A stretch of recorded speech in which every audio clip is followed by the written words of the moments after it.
mahali inaitwa Great Wall. Wamejenga nyumba ya 2 bedroom, wamenunua plot, wameweka pesa yao, wamejenga, they are selling at 3.2 million.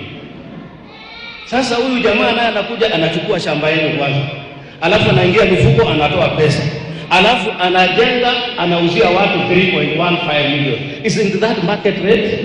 What is affordable about that house? Hello ladies and gentlemen, welcome to the backstory. If you are new here, kindly hit that subscribe button and the notification bell down below so that you can be notified when we post a new video.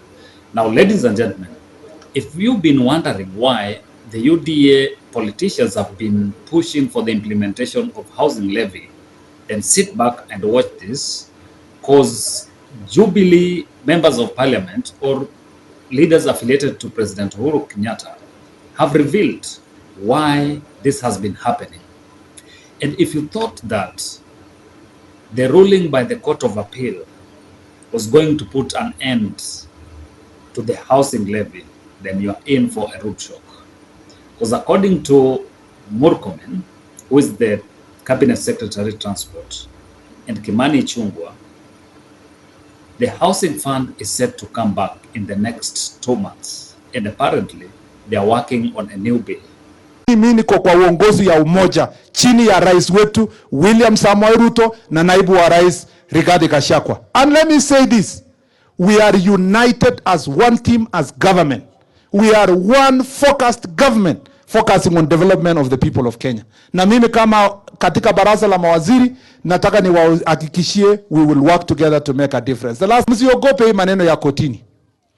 Kotini ilisema kwa mambo ya housing, ilisema rekebisheni sheria kidogo, mcreate a fund, mfanye hii.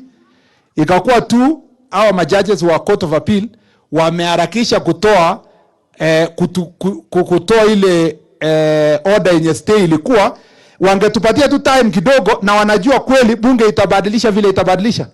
Ukiona rais amesema housing will continue, it's because we agree with the decision of the High Court, of the Superior Court, that we need to amend a few things which we must do in the next 1 month, na housing agenda will go forward. Now ladies and gentlemen, that was Murkomen yesterday while he was attending a function in Rift Valley. And earlier we talked about how Kimani Ichung'wah has been telling us about the new bill that they are working on. Public participation has been going on, and most probably when Parliament comes back to session, that will be the first item on their table. And most probably, if it goes as per their plan, in the next 2 or 3 months, the housing bill or the housing fund will be implemented.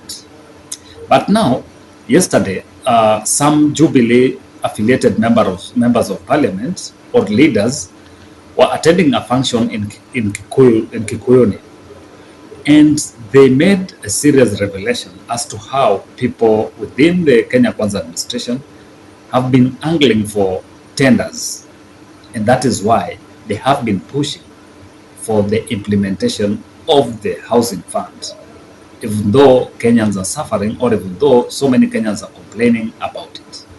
Wamejenga nyumba mahali inaitwa Great Wall.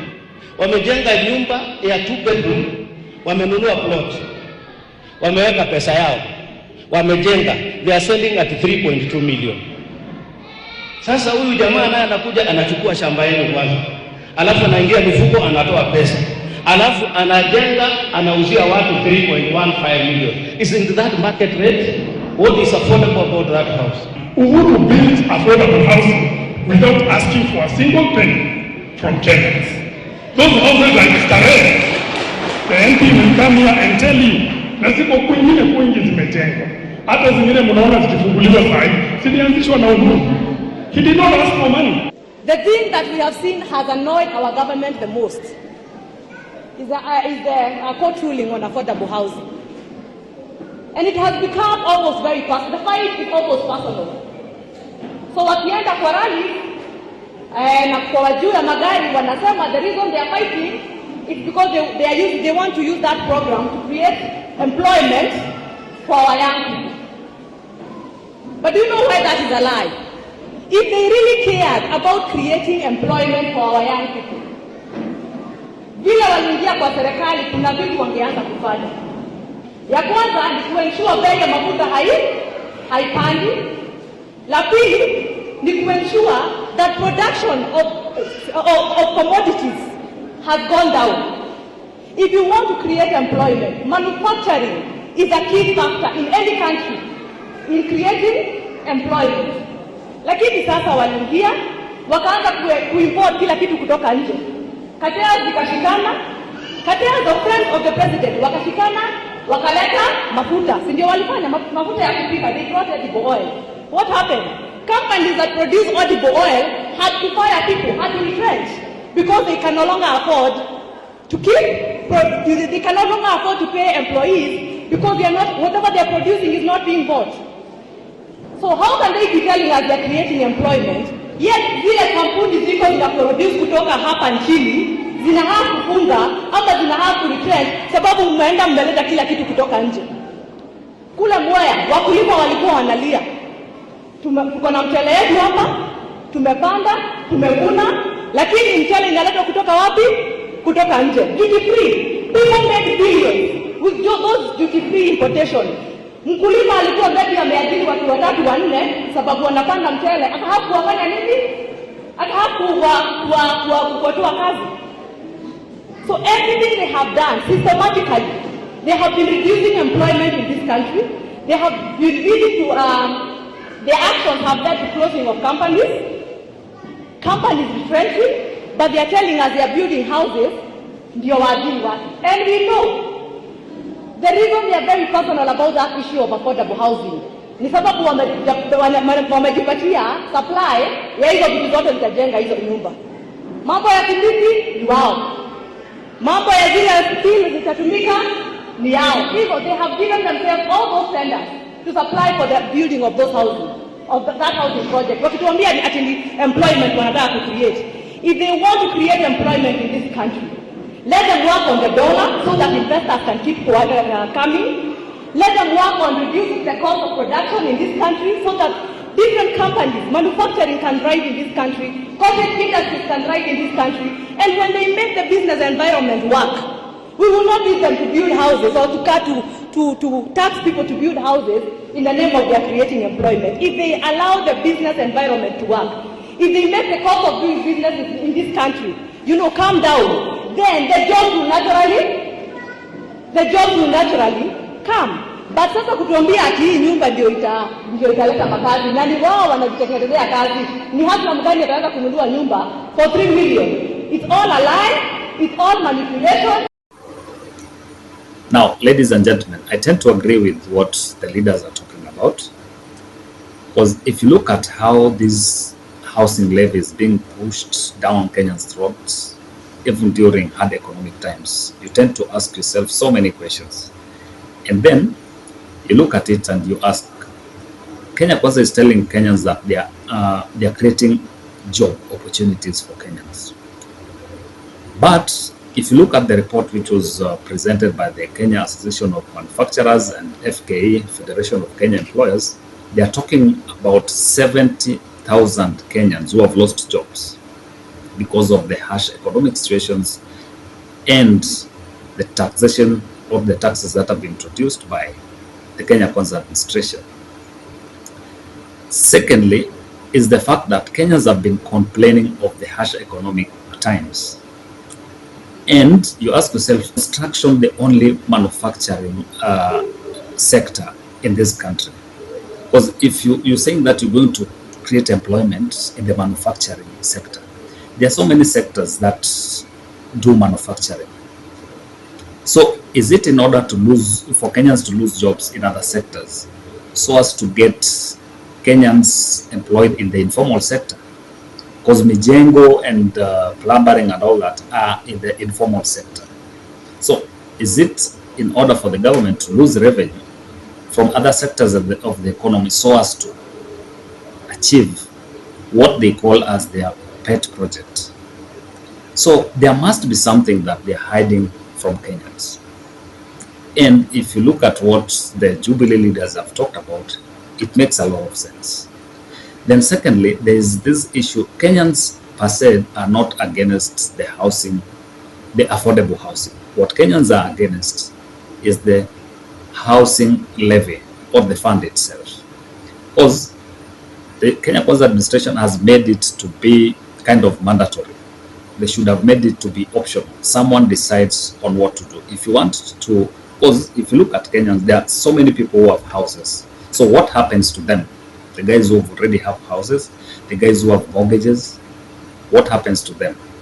So they should have made it optional in such a way that if you already engaged somewhere, you have a mortgage, then you can opt out of this levy or fund. If you want to get that affordable housing, there should be regulations as to how you're going to get that fund, how you're going to pay it, how you're going to pay for that house. That is what is missing in all this. And then the fact that it is being pushed down our throats.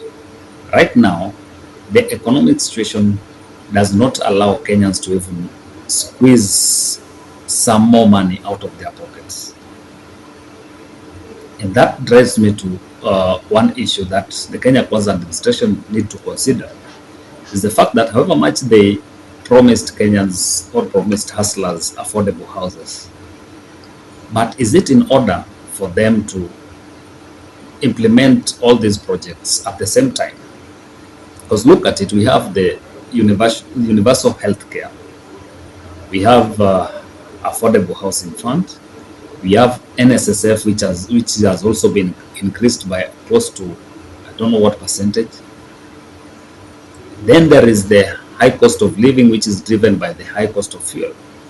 So if you look at all these, it's like a lot of pressure is being put on Kenyans so that the Kenya Kwanza administration can achieve